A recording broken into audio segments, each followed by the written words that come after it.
Iblis kalau orang begini kan keki.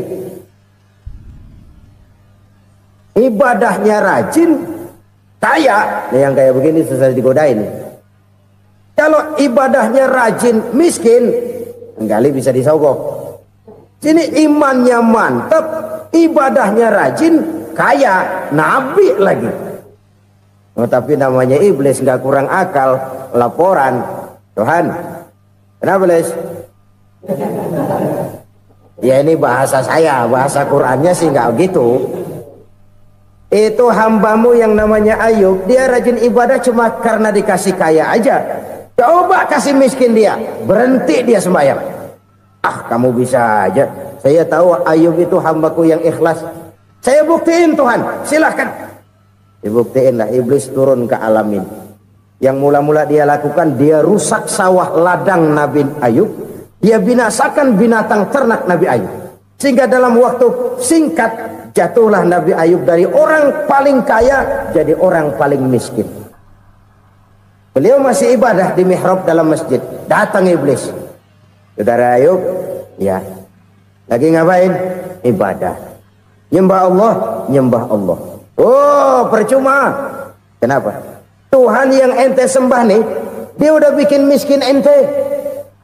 Sawah ladang ente hancur lebur, binatang ternak binasa. Sekarang ente jadi orang paling miskin. Ngapain nyembah Tuhan kayak begitu? Tekor. Udah berhenti dah ibadah, berhenti ibadah. Ini iblis sama Tuhan laporannya lain, yang dikerjakan kepada Nabi Ayub juga lain. Benar begitu iblis kata Nabi Ayub? Iya, sawah ladang saya habis, buras. Binatang ternak saya binasa, binasa. Saya miskin, bangpak. Apa jawab Nabi Ayub? Bukan innalillahi, ini hebat. Alhamdulillahillazi a'tani wa akhza minni. Segala puji bagi Allah yang telah memberikan harta kepada saya dan sekarang mengambilnya lagi. Alhamdulillah. Allah yang ngasih, Allah yang ambil. Itu mah urusan Allah. Iblis cuman ibadah jalan terus, sujud lagi Nabi Ayub. Iblis seleher gondok banget. Dasar Nabi nggak mempan dia apa-apain. Miskin malah alhamdulillah. Allah yang ngasih, Allah yang ngambil. Jadi kalau kita tidak komit, kita tidak terikat kepada kaya, miskin, senang, susah, apa yang bisa bikin kita susah? Jadikan kekayaan, kemiskinan, jadikan senang, susah sebagai anak buah yang bisa kita atur. Jangan kekayaan ngatur kita, jangan kemiskinan ngatur kita. Kita yang harus mengatur mereka.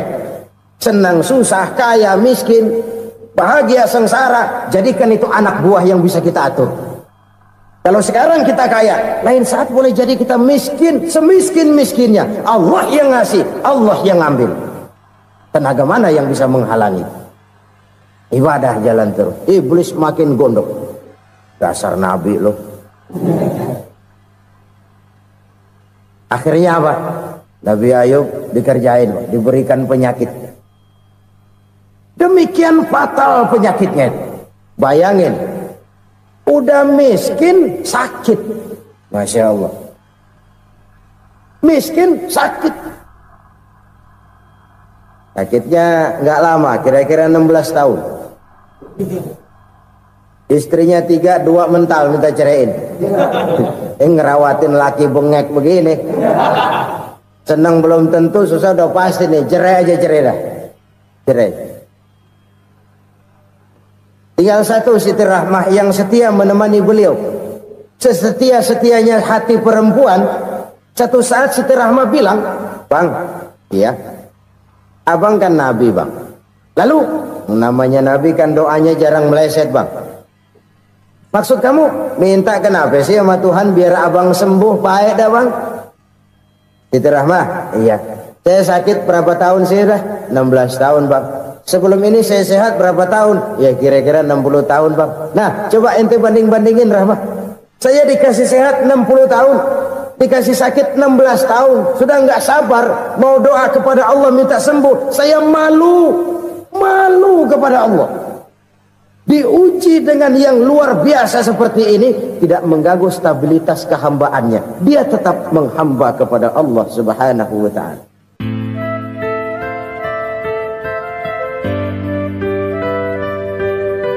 Selalu berusaha menyimpan sesuatu yang bisa membawa manfaat, baik untuk dirinya, untuk anak cucunya, maupun untuk keluarganya, untuk masa kini dan masa depannya.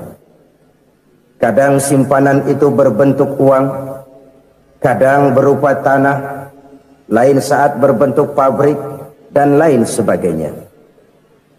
Sementara masa depan yang paling pasti adalah akhirat.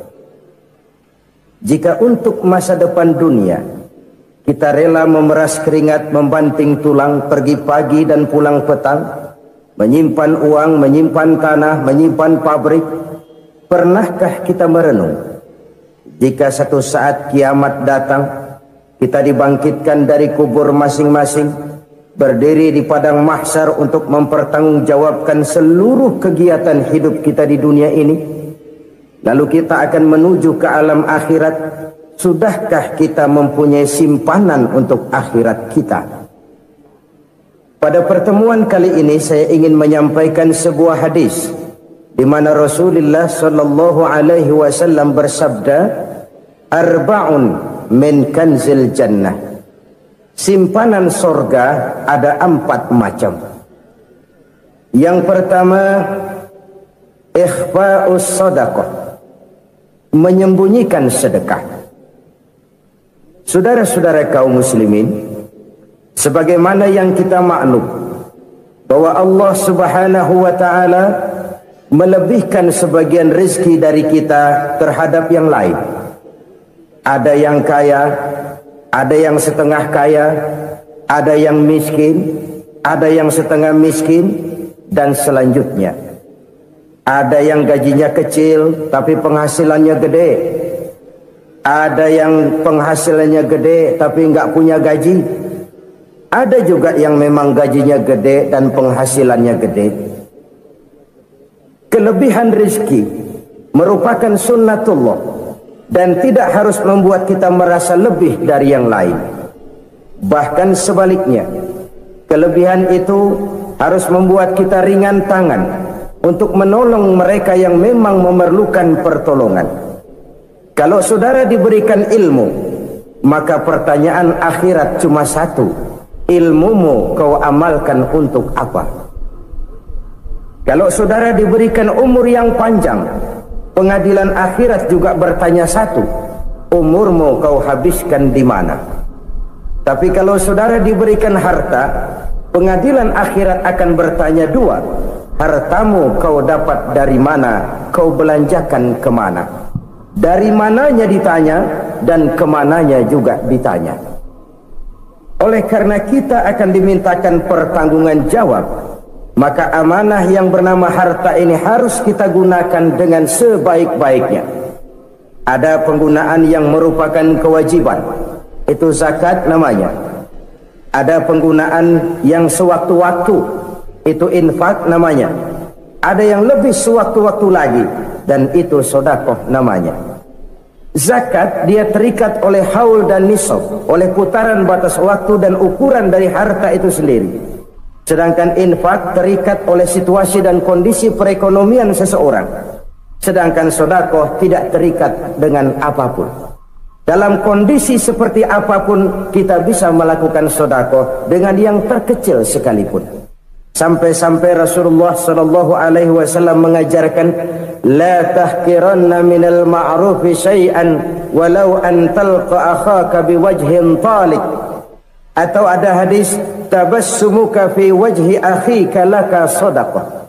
Senyumanmu kepada temanmu adalah sedekah. Jadi untuk melakukan sedekah tidak harus dalam berbentuk uang. Dengan ilmu kita bisa sedekah, dengan tenaga kita bisa bersedekah, dengan pikiran kita bisa bersedekah, bahkan senyum kepada teman itu pun sedekah. Jadi kalau sedekah dengan uang memang belum punya uang, nyengir aja banyakin. Itu asal pada tempatnya, jangan lalu ketemu tiang listrik cengengesan. Tentu tidak pada tempatnya dan tidak wajar.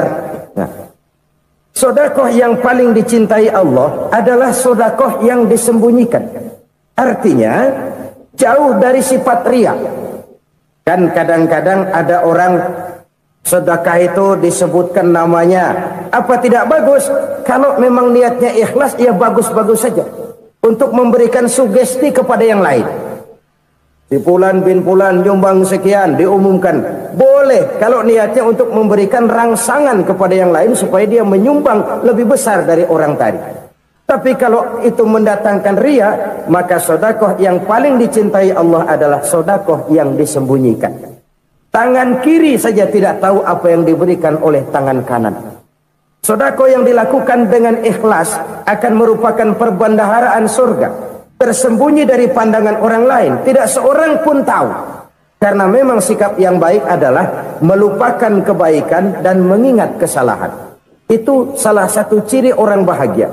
Orang yang selalu mengingat kesalahannya dan berusaha melupakan segala kebaikannya. Kalau dia akan berada kebaikan, dia tidak bisa ikut, dia merasa rugi karena dia merasa belum pernah berbuat baik.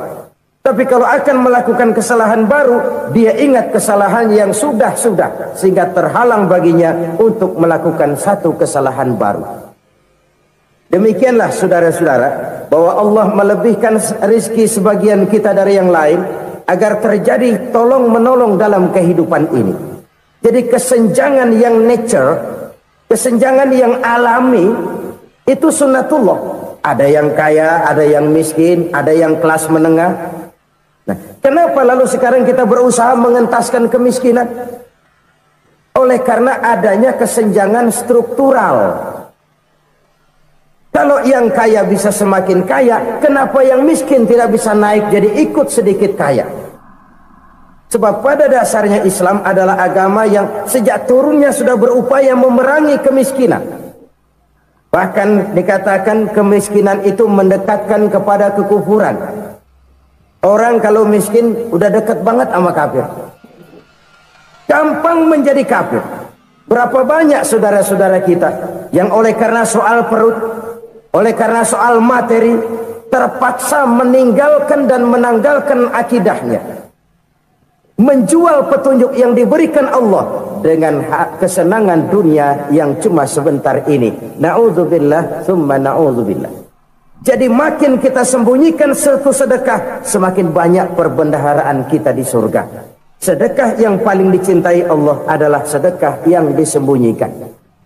Malahan ada seorang sufi, dia punya kebiasaan kalau pergi sholat Jumat dia bawa uang, itu uang dia taruh di bawah tikar masjid. Dia niat sedekah kepada siapa saja yang nemuin itu duit. Maksudnya apa? Supaya yang nemuin nggak tahu siapa yang punya duit. Demikian dia saking ingin menyembunyikan sedekahnya. Karena sifat riya itu bisa memakan amal kita sendiri. Riya itu termasuk menyebut-nyebut kebaikan kita. Orang yang suka nepuk dada, sedikit-sedikit ngitungnya kalau nggak gua. Tuh kalau nggak gua tuh yang belah situ, kalau nggak gua, iya kalau nggak lu kenapa emang? Orang yang suka menepuk jasad, tuh biasanya memang begitu saudara-saudara. Kalau perang lagi berkecamuk, orang nggak sempat ngaku jadi pahlawan. Tapi begitu perang selesai, yang kagak kenal bedil ngaku pahlawan, mas. Itu sesuatu yang biasa. Oleh karenanya, orang-orang yang ikhlas dalam bersedekah, disembunyikannya sedekah itu, Allah cinta betul. Malahan ada hadis memberikan jaminan, inna sedaqatal mar'il muslimi tazidu fil umri wa tadfa'u mitatas su'i. Sesungguhnya sedekahnya seorang mukmin tazidu fil umri, bisa menambah umur panjang. Wa tadfa'u mitatas su'i, dan menyelamatkan manusia dari mati secara su'ul khatimah. Jadi siapa yang kepengen panjang umur, banyaklah sedekah. Yang bosan hidup, pelit terus. Sedekah menambah panjang umur dan menyelamatkan manusia dari mati secara su'ul khatimah. Pak, katanya umur itu nggak bisa ditambah, nggak bisa dikurangin. Kapan? Kalau ajal sudah datang. Fa idza jaa ajaluhum la yastakhiruna sa'atan wa la yastakdimun. Kalau ajal datang tidak bisa dimajukan, tidak bisa dimundurkan. Itu kalau ajal sudah datang. Tidak bisa lagi umur ditambah dikurangi, sudah datang. Tapi kalau belum datang, itu kan haknya Allah. Mau ditambah, mau dikurangi, hak prerogatif Allah. Sebagai pencipta manusia, Allah maha kuasa dan maha mampu. Sedekah ini menambah panjang umur dan menyelamatkan manusia dari mati secara su'ul khatimah. Itu orang mati kan sama ya, kondisinya mati, nggak nafas. Tapi hakikat mati kan lain-lain. Ada yang mati itu husnul khatimah, baik akhirnya. Misalnya lagi ngaji mati, lagi sholat mati, lagi sedekah mati. Ini yang dinamakan dengan husnul khatimah, baik di akhirnya. Sebaliknya ada yang su'ul khatimah, jelek di akhirnya. Ini yang jadi catatan akhir. Lagi nyekek botol, mampus. Lagi banting kartu, modar. Su'ul khatimah, jelek pada akhirnya. Sedekah menyelamatkan manusia dari mati secara su'ul khatimah. Dan kita semua kepengen mendapat husnul khatimah, jauh dari su'ul khatimah. Oleh sebab itu yang bisa menyelamatkan kita dari penyakit itu antara lain adalah sedekah yang disembunyikan, yang dikerjakan dengan ikhlas karena Allah. Tidak karena kepengen dipuji orang, tidak karena ingin dikatakan orang pemurah, sebab orang dermawan itu orang yang memberi tanpa harus diminta. Kalau masih harus diminta, ya belum dermawan namanya, masih harus diminta. Kalau nggak diminta ya tulus, lolos, polos. Saudara-saudara kaum muslimin rahimakumullah, harta adalah amanat dan akan kita pertanggungjawabkan. Allah melebihkan rizki sebagian kita dari yang lain agar kita saling tolong menolong, bantu membantu. Nabi janjikan siapa yang meringankan beban saudaranya muslim di dunia, Allah akan meringankan bebannya di akhirat nanti. Sebuah jaminan dari baginda Nabi. Si orang yang kita bantu barangkali tidak bisa membalas, Allah yang akan membalas lewat jalan lain yang tidak pernah kita sangka-sangka. Ada orang tanya, Pak, ini ada orang nyumbang masjid sambil marah-marah, bagaimana? Saya bilang sumbangannya aja ambil, marahnya jangan. Marahnya jangan diambil, itu urusan dia. Saudara-saudara kaum muslimin rahimakumullah, umat Islam ini kan umat yang punya potensi besar. Kadang kita merenung, kenapa kadang-kadang pembangunan masjid kok lambat sekali? Kalau hotel hari ini peletakan pertama, bulan depan peresmian. Supermarket hari ini peletakan batu pertama, minggu depan peresmian. Tapi kalau sudah yang namanya masjid, kadang-kadang peletakan batu pertama sekaligus jadi batu terakhir. 3 tahun, 4 tahun, campur nebar jalak di jalanan, duit dijaring kayak ikan sepat. Apa tidak ada orang Islam yang kaya? Banyak. Apa tidak ada pengusaha muslim yang jadi konglomerat? Ada. Lalu yang belum banyak itu yang komit terhadap nilai-nilai agamanya. Akhirnya kita jatuh jadi umat yang lemah. Belum ada pengusaha konglomerat muslim buka pabrik supermi cap bedug misalnya umpamanya atau pabrik kecap cap sorban supaya identitas keislamannya sedikit kelihatan. Kita jatuh jadi umat yang lemah karena potensi tidak terinventarisir dengan baik. Kita ini ibarat kompor yang cuma matengin nasi orang lain. Potensi kita dimanfaatkan oleh orang lain. Ukhuwah Islamiyah kita baru terbatas kepada silaturahmi. Ukhuwah di bidang ekonomi kita lemah, ukhuwah di bidang kebudayaan kita lemah, apalagi ukhuwah di bidang politik kita lebih rapuh lagi.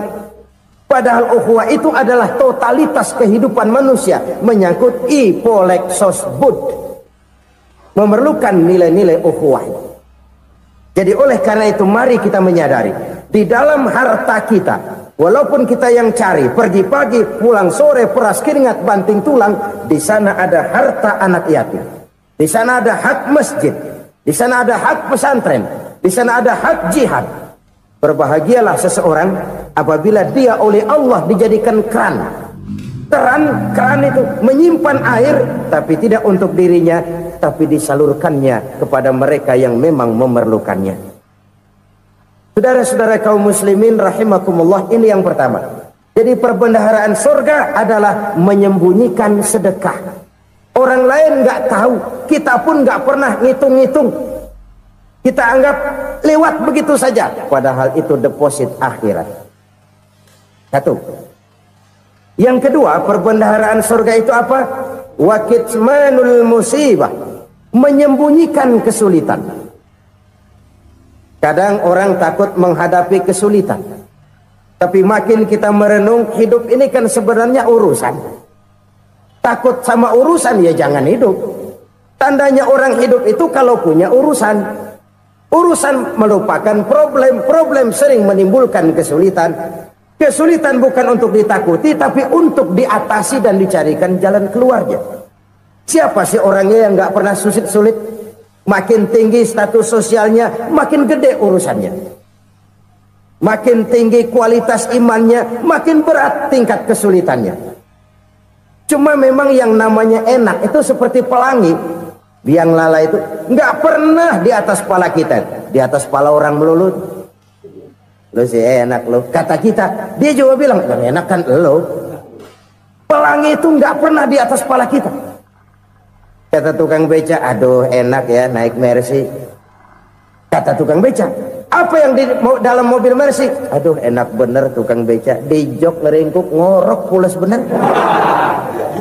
Saya kamar pakai AC sejuk, tempat tidur sutra empuk, alga spring bed, kulak kulik nggak bisa pulas kalau belum minum Valium, belum tidur. Enak bener tukang beca, di jok ngorok nggak tahu wetan kulon. Si tukang beca bilang yang di Mercy enak, yang di Mercy bilang tukang beca enak. Inilah enak, nggak pernah di atas kepala kita, di atas kepala orang lain melulu enak itu. Nah saudara-saudara, yang merupakan perbendaharaan surga itu orang yang bisa menyembunyikan kesulitan, baik pribadi ataupun rumah tangga. Nih terutama rumah tangga yang jadi soalnya. Kadang-kadang kita ini kalau senang, sebaliknya kalau senang kita diam, kalem aja, cuek. Banyak banget duit kita bawaan, diam aja udah. Malah ketemu orang takut. Tapi begitu susah, sekampung tahu. Padahal Nabi mengajarkan perbendaharaan surga itu menyembunyikan musibah, menyembunyikan kesulitan. Kalau enak, cerita sama orang-orang. Kalau nggak enak, rasain sendiri, tekan sendiri, atasin sendiri. Kita kan sebaliknya, tenang kita diam, asal lagi susah, paling tidak kita nyari teman buat cerita kesusahan. Siapa orangnya yang nggak pernah susah? Cuma soalnya bagaimana kita mengatasi kesusahan itu sendiri. Begitu juga misalnya kalau orang sudah berumah tangga, itu orang tuanya harus menjadi tempat dia cerita yang enak-enak saja. Yang nggak enak rasain berdua, selesaikan berdua, atasin berdua. Jangan dibalik. Asal senang diam, giliran susah saja. Maknya laporan. Terbalik. Bisa menjaga security informasi. Maka nama bayam keluar diem, malah seluitan. Enak amat lo makan daging ayam. Security informasi. Saudara-saudara kaum muslimin rahimakumullah,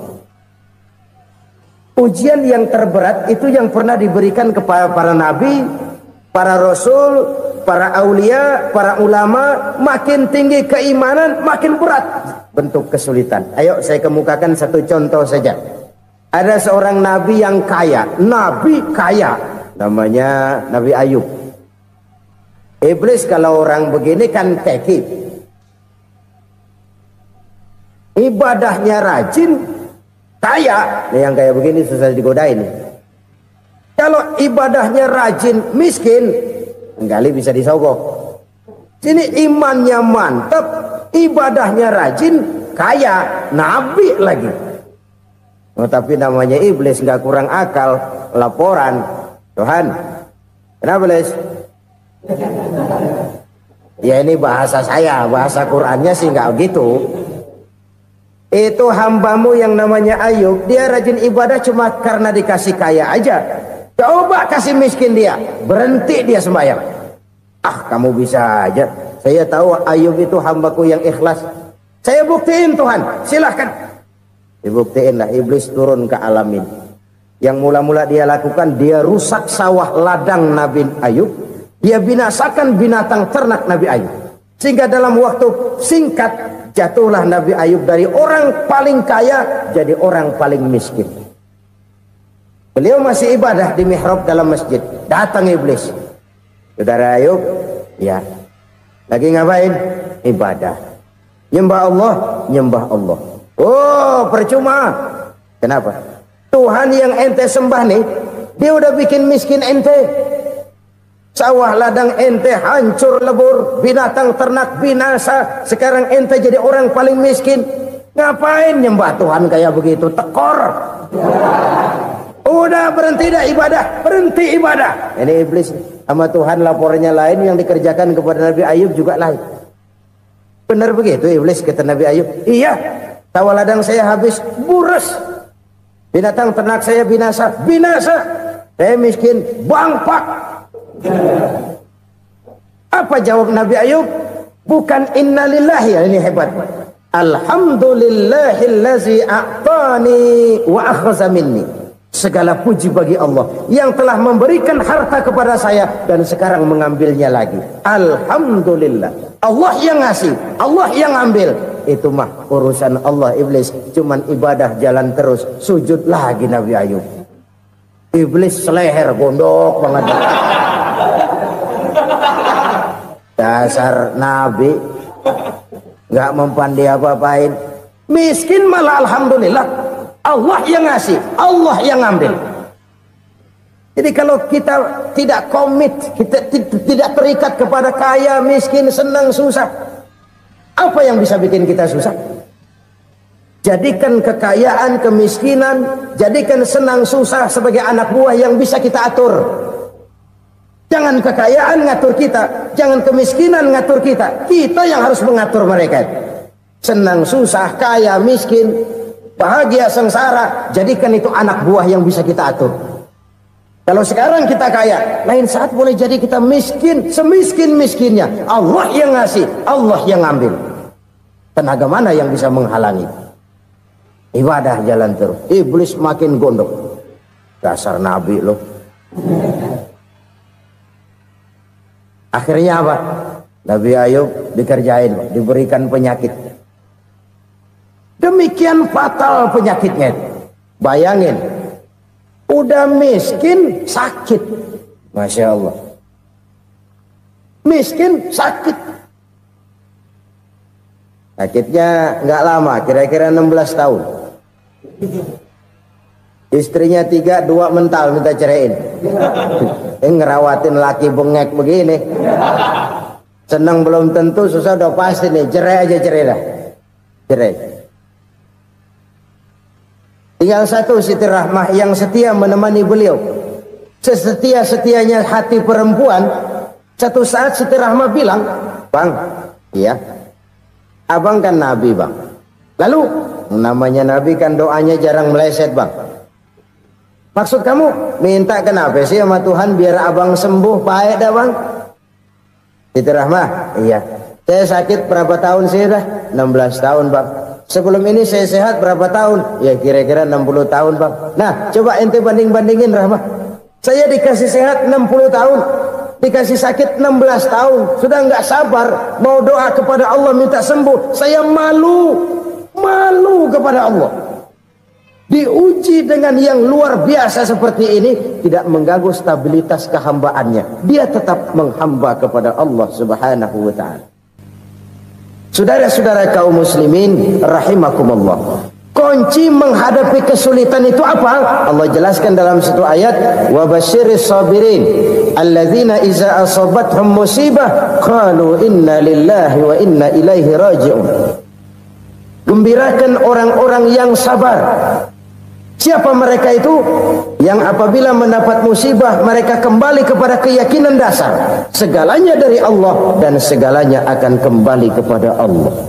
Ini konsepsi dasar dari sikap muslim dalam menghadapi berbagai kesulitan. Segalanya dari Allah, segalanya akan kembali kepada Allah. Kalau ini sudah kondisi dasarnya, maka kita akan lapang menghadapi kenyataan bagaimanapun pahitnya. Apakah itu namanya miskin, apakah itu namanya sakit, bahkan maut sekalipun. Maut sekalipun. Segalanya dari Allah, segalanya akan kembali kepada Allah. Ini sikap hidup, bukan sekedar ucapan. Kita kadang-kadang menjadikannya sebagai ucapan. Mulutnya sehingga berhenti, innalillahi wa inna ilaihi raji'un, tapi nangisnya terus gerung-gerungan. Bukan itu, ini kesadaran moral. Kalau segalanya dari Allah, segalanya kembali kepada Allah, kan sebenarnya cuma nunggu giliran. Hari ini saya nyembayangin dia, entah hari apa saya disembayangin orang. Hari ini saya antar dia ke kubur, entah hari apa orang nganterin saya ke kubur. Hari ini saya tahlilkan dia, entah nanti kapan orang tahlilkan saya. Segalanya dari Allah, segalanya akan kembali juga kepada Allah. Oleh sebab itu saudara-saudara, kesulitan bukan untuk ditakuti. Kesulitan justru untuk diatasi, dicarikan jalan keluarnya. Dan tidak ada orang yang tidak pernah mendapat kesulitan. Tidak ada. Semakin tinggi status sosial, semakin tinggi kualitas keimanan, semakin besar juga tingkat kesulitan. Hanya saja bagaimana cara kita mengatasinya. Dan Al-Quran menyatakan, inna ma'al usri yusra. Di balik kesulitan itu pasti ada kemudahan. Roda itu berputar. Karena itu Rasulullah sallallahu alaihi wasallam mengingatkan kepada kita, ta'arraf ilallahi fir raha ya'rifka fis syiddah. Ingatlah kepada Allah di waktu kamu senang, supaya Allah ingat kepada kamu di waktu kamu susah. Kalau waktu senang kita ingat kepada Allah, kita susah, Allah tidak akan meninggalkan kita. Tapi kalau waktu senang kita jauh dari Allah, sujud tidak sempat, dengan masjid jauh, ketika senang kita lupakan Allah. Nanti begitu kita susah, Allah lupakan kita. Dan itu menyakitkan. Oleh karena itu orang-orang tua kita dulu bilang, kalau lagi sehat ingat-ingat lu bakal sakit nanti. Kalau lagi kaya ingat-ingat satu saat kita bakal jatuh miskin. Bahkan kalau lagi muda ingat-ingat kita bakal tua. Dan yang terpenting kalau lagi hidup ingat-ingat kita bakal mati. Saudara-saudara kaum muslimin rahimakumullah. Jadi yang kedua yang merupakan perbendaharaan surga, menyembunyikan musibah. Saudara-saudara kaum muslimin rahimakumullah. Hal ketiga yang merupakan perbendaharaan surga adalah wasilatur rahmi. Orang yang suka bersilaturahmi. Sebagaimana yang kita maklum bahwa manusia adalah makhluk yang disebut zon politika. Makhluk sosial yang tidak mungkin hidup sendiri-sendiri. Betapa dan siapapun kita memerlukan orang lain. Bodoh betul manusia kalau tinggal di tengah masyarakat tapi tidak mau bermasyarakat. Merasa hebat sendiri, pintar sendiri, gagah sendiri, kaya sendiri. Mungkin kalau mati juga ngubur sendiri. Jangankan kita di sini, di sorga saja Nabi Adam waktu sendirian bengong melulu, mondar mandir. Allah tegur dalam sepidang. Ya ini kalau bahasa saya. Iya Tuhan, sepi ini nggak ada coret-corekan pisan ini. Diciptakan Siti Hawa baru anteng Nabi Adam. Itu di surga. Cobalah. Umpamanya saudara tinggal di Jakarta nih. Kayak bener. Apaan aja di Jakarta punya saudara deh. Jembatan Semanggi ambil, Monas buntel bawa pulang, hotel-hotel ambil semua. Cuman tinggal di Jakarta sendirian, apa enaknya? Betapa dan siapapun kita perlu orang lain. Tidak ada seorang pun yang bisa memenuhi kebutuhan hidupnya secara sendiri-sendiri. Nah, Islam telah menyelamatkan manusia dari ras diskriminasi, mengikat manusia dengan persaudaraan yang berlandaskan kepada akidah. Karena itu dianjurkan bersilaturahmi. Bahkan Nabi menyatakan, man arada ayyubsata lahu fi rizqihi wa yunsa'a fi atharihi falyasil rahimah. Siapa yang kepengen diluaskan rezekinya dan dipanjangkan usianya, banyaklah ia bersilaturahmi. Siapa yang kepengen dimudahkan rezekinya, hendaknya ia banyak bersilaturahmi. Kalau banyak teman, kesulitan kan paling tidak ada tempat cerita. Udah susah sendirian, kita pikirin diri, nggak ada tempat tukar pikiran. Cepet banget sama bengek. Dilawan sendiri. Nah, secara makro kita bisa berkata, tidak mungkin ada kemenangan kalau tidak ada kekuatan. Tidak ada kekuatan kalau tidak ada kesatuan dan persatuan. Tidak mungkin ada kesatuan dan persatuan tanpa semangat silaturahmi. Kalau umat Islam mau menang, dia harus kuat. Kalau umat Islam mau kuat, dia harus bersatu. Kalau umat Islam mau bersatu, dia harus membudayakan silaturahmi ini. Bahkan sampai-sampai kata Nabi, kalau bisa cari nilai tambah. Apa? Silman qata'ak. Bersilaturahmilah kau kepada orang yang marah denganmu. Masya Allah, indahnya ajaran agama kita. Orang yang marah pun kepada kita, kata Nabi, kalau bisa bersilaturahmilah kepadanya, kepada orang yang marah itu. Di situ nilai tambah. Cuman jujur nih hadis, ngucapinnya gampang, ngamalinnya yang berat banget. Orang marah sama kita disuruh silaturahmi, ada apa malu? Lu marah, ada gua marahan lagi, kan gua pikirin. Saudara-saudara kaum muslimin rahimakumullah. Tapi ini yang diajarkan, bahkan ini yang dicontohkan oleh baginda Rasul. Bagaimana begitu mudah, misalnya satu saat Abu Jahal ini ngatur strategi bagaimana bikin Muhammad celaka. Dia gali lubang di depan tempat tidurnya. Dia tutupin daun korma. Terus dia panggil seseorang, ke sini. Kasih tahu Muhammad, pamannya sakit keras, minta ditengokin. Berangkat orang ini ke sana. Muhammad, labbaik. Pamanmu sakit keras, dia minta ditengokin. Baik, saya akan datang menjenguk beliau. Berangkatlah Nabi ke rumah Abu Jahal tanpa prasangka apapun. Abu Jahal udah pasang setil, selimut 3 rangkap setengah dipakai, persis kayak orang meriang. Tapi sembari ngintip dari balik selimut, begitu Muhammad buka pintu, nah masuk perangkap nih. Muhammad jalan menuju tempat pembaringan. Makin lama makin dekat, makin lama makin dekat, makin dekat ke lubang yang dipasang oleh Abu Jahal itu. Dalam hati Abu Jahal, terus dah jatuh, mampus dah lu ini. Mampus lu hari ini nih. Apa yang terjadi? Malaikat Jibril datang. Muhammad, pamanmu cuma pura-pura sakit. Di depan tempat tidurnya ada lubang perangkap supaya kamu jatuh ke situ. Udah, kamu pulang. Balik kanan Nabi. Sudah hampir jatuh ke lubang, balik kanan, pulang. Bayangin kecewanya Abu Jahal. Muhammad dikit lagi, Muhammad dikit lagi. Enggak paman, saya pulang aja. Emosi bangun dari tempat tidur, enggak sadar kalau lagi pura-pura sakit. Lompat ngejar Nabi, dia lupa dengan lubang yang dia gali. Pusrah, nyemplung sendiri ke dalam lubang.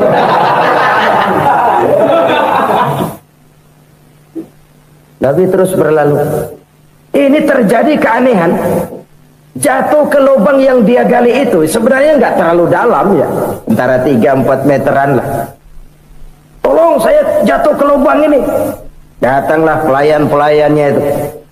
Angkat saya dari sini. Oh, yang ngulurin tambang. Satu gulung belum juga nyampe itu tambah.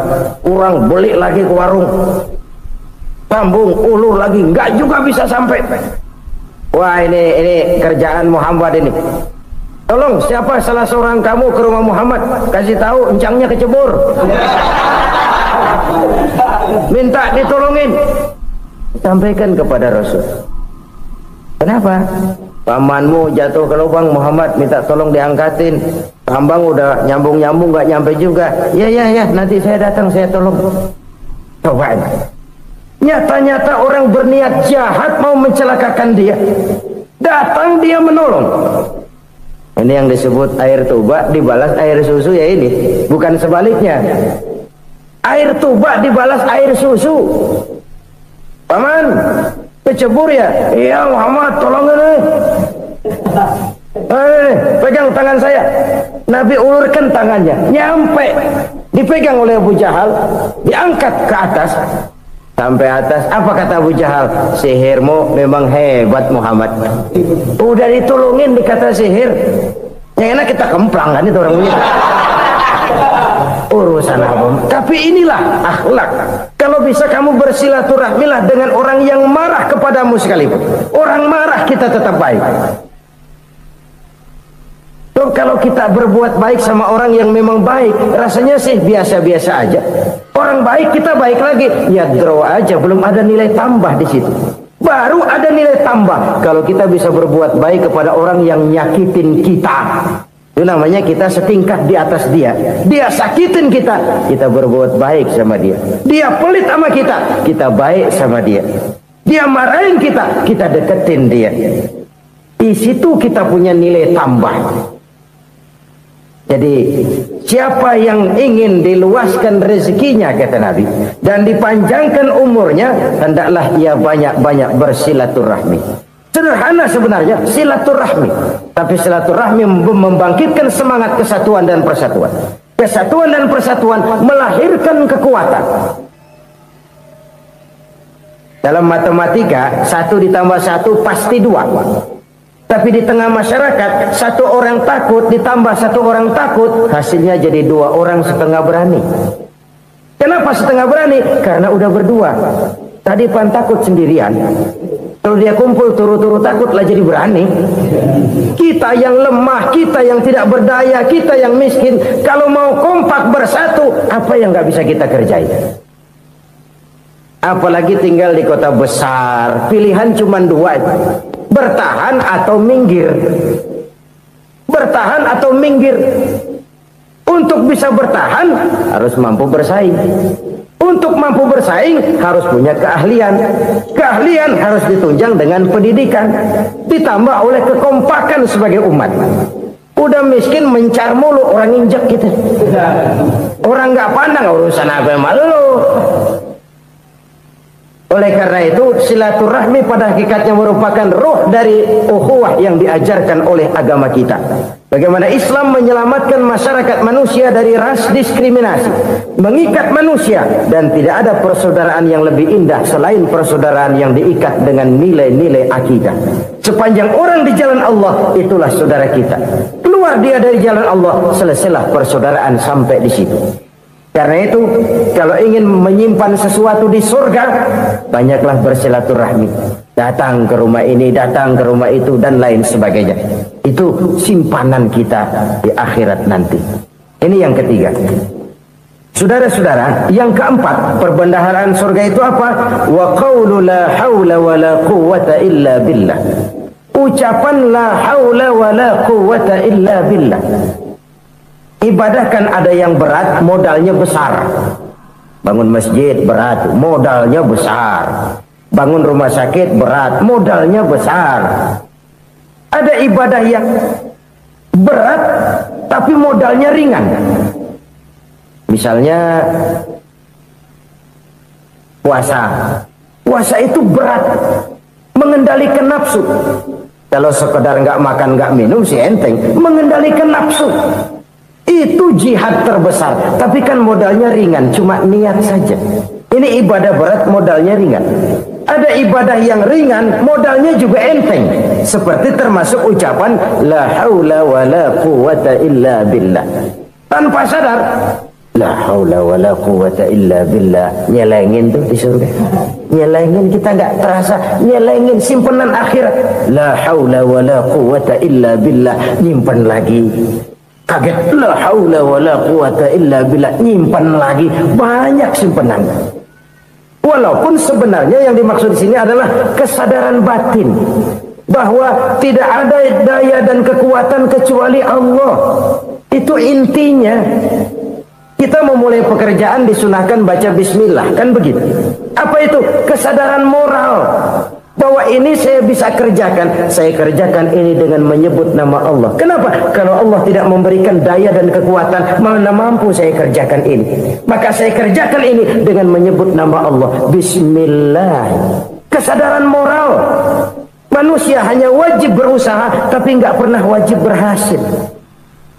Banyak hal-hal yang kalau kita renungkan secara rasio nggak mungkin, tapi jadi kenyataan. La haula wala quwata illa billah. Tidak ada daya dan kekuatan kecuali bagi Allah semata-mata. Kesadaran moral akan kelemahan dan keterbatasan makhluk bernama manusia. Kadang kita kagum dengan otak, tapi kita sering lupa sama yang bikin otak. Padahal bagaimanapun hebatnya otak, yang bikin otak pasti lebih hebat dari otak. Nggak percaya, silahkan otak-otakan. Inilah kecenderungan. Kita kagum dengan pesawat-pesawat mutakhir, bukan main besi gede banget terbang itu. Alangkah hebatnya. Lalu apa yang bikin otak tidak lebih hebat dari itu semua? Kita puji laut, apa yang bikin laut tidak lebih hebat dari laut itu? La haula wala quwata illa billah. Tidak ada daya dan kekuatan kecuali Allah. Apa yang bisa kita lakukan kalau tidak karena daya dan kemampuan yang diberikan oleh Allah kepada kita? Lahirlah sikap tawadu, rendah hati, tidak melonjak menjadi angkuh dan sombong, sadar akan kelemahan dan keterbatasan diri. Sebagai makhluk yang diciptakan oleh Allah Subhanahu wa ta'ala. Jadi satu sisi ini ucapan yang berpahala, la haula, jadi wiridan. Pada sisi lain ini kesadaran moral, sikap mental, kesadaran batin bahwa yang punya daya dan kekuatan itu cuma Allah. Kita nggak pantas untuk sombong, sebab sombong itu pakaiannya Allah. Kita nggak sedang pakai pakaian Allah, kegedean. Dan makin kita renungi, makin terbentur. Apa sih yang bisa kita sombongin? Kita mau sombong apa? Kaya? Pintar? Itu kan semua relatif. Di atas langit masih ada langit lagi. Jadi oleh karenanya, marilah kita menyadari. Manusia hanya wajib berusaha, tapi tidak pernah wajib berhasil. Yang berusaha saja tidak wajib berhasil, apalagi yang tidak berusaha. Islam bukan agama orang pemalas yang selesai sholat lalu enggelohom, enggelenggem ayem-ayem. Tapi Islam bukan agama orang sombong yang setelah berusaha lalu tidak memerlukan Allah. Kita bisa saja bikin proyeksi, tahun sekian kita bakal panen besar menurut perhitungan otak. Tapi ada kejadian lain. Apa? Tikus ngambek. Habis itu dimakanin tikus, panen gagal. Proyeksi rasional gagal oleh tikus-tikus yang ngambek itu. Bisa saja terjadi. Tahun depan kita panen besar, urung. Kenapa? Musim panas panjang. Lalu sekarang ini koran-koran bikin berita musim mengalami penyelewengan. Bukan cuma manusia yang nyeleweng sekarang. Musim pakai nyeleweng. Mestinya kan musim hujan udah selesai, masih hujan-hujan juga. Musim. Nah sekarang kita boleh bikin proyeksi, kita bakal panen besar. Tahu-tahu musim panas panjang, sawah retak, air kering. Cari teknokrat yang paling botak, suruh pendekin tuh musim panas. La haula wala quwata illa billah. Inilah kesadaran moral. Saudara, saya teringat satu saat ada seorang konglomerat. Umurnya ya kira-kira 70-an. Satu saat dia ditanya oleh wartawan, "Pak, umur Bapak berapa sih?" "Ya paling 10 tahun." 10 tahun? 10 tahun? Anak Bapak berapa orang? Aduh. Satu saja? Satu. Harta Bapak berapa? Ya paling-paling bangsa 7 juta kali. 7 juta? Iya. Pak, kenapa Bapak bohongi saya? Bapak punya buku biografi. Koran-koran, majalah-majalah banyak memuat cerita riwayat hidup Bapak. Saya tahu umur Bapak 70. Kenapa bilang cuma 7 tahun? Saya tahu anak Bapak 8. Kenapa cuma bilang 1? Saya tahu harta Bapak miliaran, mungkin triliunan. Pabrik di mana-mana, bank di mana-mana. Kenapa bilang uang Bapak cuma 7 juta? Nah, kata si konglomerat tadi, kamu benar nak, kamu benar. Umur saya kalau jumlahnya memang 70 nak. Cuman ingat-ingat saya, baru 7 tahun terakhir ini saya sujud. Baru 7 tahun terakhir ini saya berusaha dekat dengan Allah. Saya laksanakan perintahnya, saya jauhi larangannya. 7 tahun inilah rasanya yang ada nilainya di hadapan Allah. Yang 63 tahun matong, kelabu, kelam umur gue. Habis untuk maksiat, untuk munkarat. Maka ketika ditanya tadi, umur saya 7 tahun itu. Oh begitu Pak. Oh iya. Lalu anak Pak, anak Bapak kan 8. Kenapa bilang cuma 1? Nah, kalau jumlah hitungannya memang anak saya 8. Tapi dari 8 orang ini rasanya cuma 1 nih yang bakal jadi buah hati, belahan jantung, pelanjut cerita, penerus sejarah, bakal jadi anak soleh yang akan mendoakan saya. Cuman 1 rasanya anak saya ini yang bakal jadi buah hati saya, besar-besaran saya, yang akan mendoakan di kubur saya, yang akan mendoakan di akhirat saya. Yang 7 orang mana, Masya Allah, yang 1 tenggeng, yang 1 nyekek botol mulu, yang 1 nggak karu-karuan. Makanya saya bilang 1 anak saya yang akan bisa mendoakan saya. Oh begitu Pak. Iya. Nah, harta Pak, harta Bapak kan triliunan. Pabrik Bapak di mana-mana. Uang Bapak hampir di tiap bank-bank besar. Kenapa bilang cuma 7 juta? Betul kau nak. Harta saya kalau jumlahnya memang miliaran, triliunan mungkin. Tapi yang saya ingat baru 7 juta tuh yang saya belanjakan di jalan Allah. Saya nyumbang masjid, saya santuni yatim piatu, saya bantu pembangunan pesantren, saya bantu pembangunan rumah sakit Islam. Itu yang akan saya bawa pulang ke akhirat, yang 7 juta itu. Yang triliunan itu nanti akan diperebutkan oleh anak-anak saya sebagai waris saya. Jadi harta saya 7 juta itu yang bakal nemenin saya di akhirat, yang akan saya bawa pulang jadi teman saya. Saudara-saudara kaum muslimin, jangan-jangan orang tua itu adalah kita-kita ini. Jangan-jangan kita-kita ini adalah orang tua itu. Jangan-jangan itu potret dari diri kita masing-masing. Dari sekian umur yang diberikan Allah, berapa tahun yang ada nilainya di hadapan Allah? Dari sekian anak-anak yang merupakan amanah, berapa yang akan mendoakan kita sebagai orang tuanya menjadi anak soleh? Dari sekian banyak harta yang diberikan Allah, berapa yang akan kita bawa pulang menghadapnya nanti, yang kita belanjakan di jalan Allah? Ini sebuah potret kehidupan. Karena itu kita kembali kepada la haula wa la quwwata illa billah. Kita wajib berusaha, kita wajib berikhtiar. Selebihnya segala daya dan kekuatan hanya milik Allah saja semata-mata. Satu kesadaran batin dari setiap pribadi muslim. Setelah ia berusaha dan berikhtiar, ia menyerahkannya kepada Allah Subhanahu wa ta'ala. Jadi satu sisi ini merupakan wiridan ucapan yang mengandung pahala, pada sisi lain ini merupakan sikap batin dari seorang muslim di dalam ia menghadapi realitas kehidupan ini. Saudara-saudara kaum muslimin rahimakumullah, kalau ini kita jadikan satu basis kehidupan, maka ini akan menyelamatkan manusia dari kemungkinan tergelincir menjadi orang yang lupa diri dan lupa darat. Sebab itu Imamul Ghazali berpesan, jadidis safinah fa innal bahra amiq, wa khuziz zad fa inna safara ba'id, wa khaffifil hamla fa innal hamla sadid. Perbarui selalu kapalmu karena lautan sangat dalam. Bawa bekal yang banyak karena perjalanan ini sangat jauh. Ringankan beban karena kebanyakan beban akan menyakitkan. Alangkah indah kalimat ini, alangkah dalam makna yang terkandung di sana. Perbarui selalu kapalmu karena lautan sangat dalam. Apa artinya ini? Jaga mentalmu baik-baik,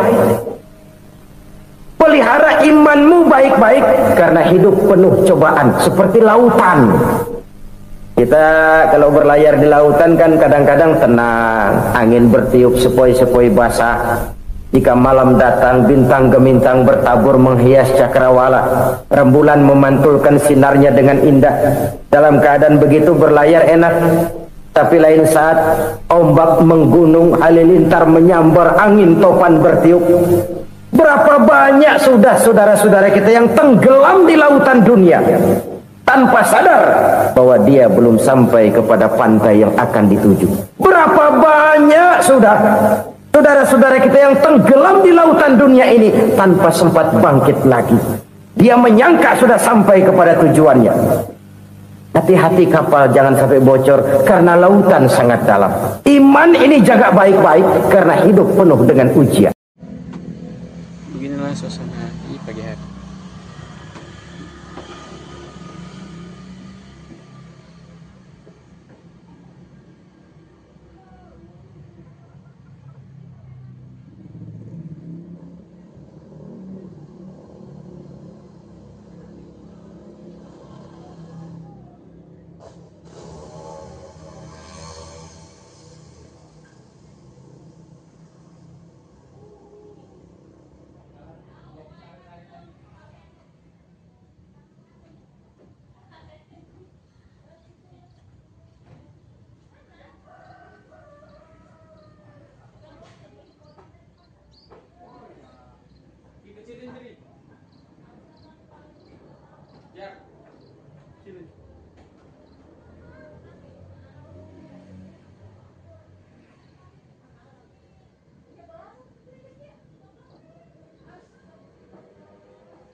Oke guys, kita keluar aja ya. Kita lihat suasana di luar ya. Aduh, apa ini? Jatuh lagi. Ini dia. Jadi, kita lihat suasana di luar ya.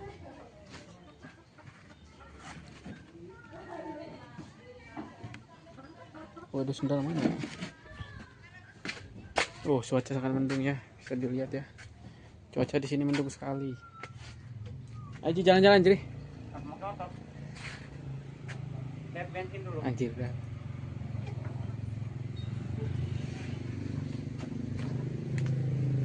Aduh, banget coy.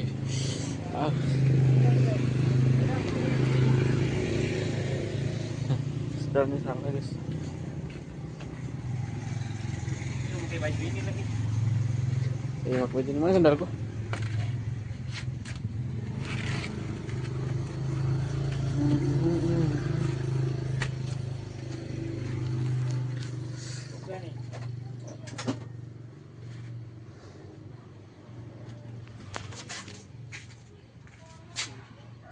Cukup nggak? Ada nggak? Ada tapi segini. Dikit lagi. Sumber ini mah. Nggak cukup ya. Bisa sih. Cuman mau cek dam aja. Oke, kita lihat. Pertama kalau saya beli di sana, aduh. Mahal lah. Oh my god, sekarang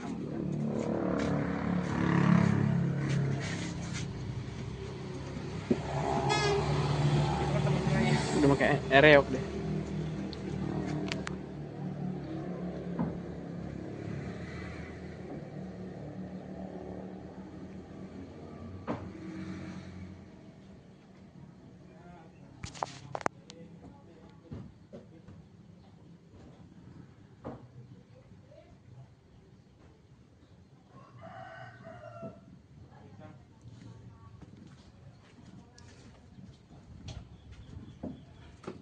Uh.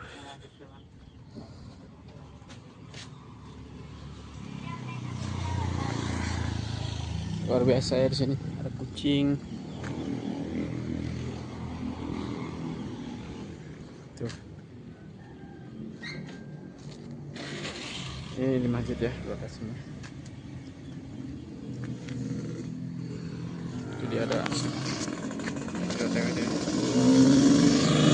Bahaya. Kemana kamu? Aku lagi ngerekam. Mau kemana kamu? Pinjam motor. Oke. Ayo oper iki. Belakang. Gak berangkat lah. Hati-hati ya. Baik.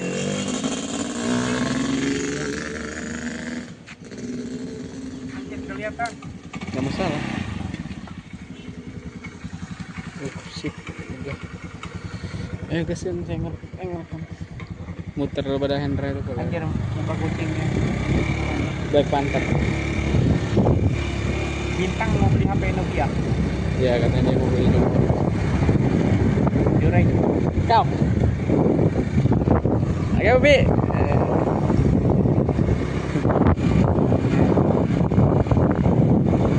Berat. Yang lurus aja. Tempat tempatnya. Jauh aja. Jauh nggak? Lumayan. Budi Syukur kan? Rumah kan? Iya. Biasalah kita ke Cekdam aja nongkrong di sana. Tapi lewat lihat akses mau pinjam motor. Motornya apa dipinjam? Ini motor aku CRF-nya ini. Cewek dia.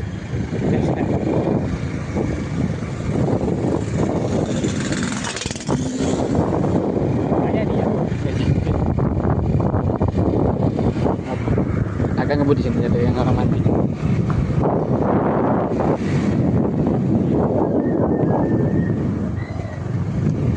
Oh shit, damn. Apa itu? Tapi waktu saya di Betawi saya tuh enggak ini. Apa? Enggak ada suara gitu. Jetoknya Nah, agak gerap gitu. gara-gara berat badan. Beratan aku ya? Jadi 3 orang beratnya. Jadinya dia enggak. Kalau dia nggak ada suara gara-gara berat. Jadi gitu, penting aku. Halo tuh. Agak lihat ini ibu-ibu. Kanan. Dia tuh emang agak nge-lag orangnya. Kancing apa tadi? Iya, kenapa? Agak nge-lag orangnya. Lagi cari cowok. Ripki. Ada 2000 berapa? 2004 ya? Kau tua nih? Nggak tahu. Paling kedua. Hendra Store sekolah bung. Bung, jalan-jalan jerang, manten. Cilok ya. Oh iya SD lagi rame ya. TK. Kali jangan TK sini. Iyalah TK mana lagi? TK sana jelek. Jelas ini. Ini jelek banget.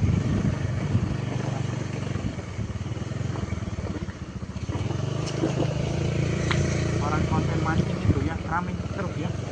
Di mana? Orang konten mancing. Oh, iya kalau banyak ikannya rame. Ya, rame. Oh, tahu saya itu. Ada kelas saya berapa tahun? Anjir. Itu gadis apa ibu-ibu sih? Yang rambut panjang beneran nggak, Pak? Berhenti sini. Kita ngerekam sini aja. Ini. Nah, jangan tengah nih motor kamu. Sini. Stop. Oke. Kita sudah sampai di lokasinya ya. Sangat indah.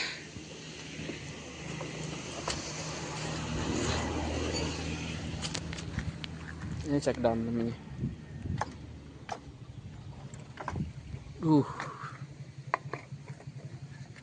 Pemandangannya luar biasa ya.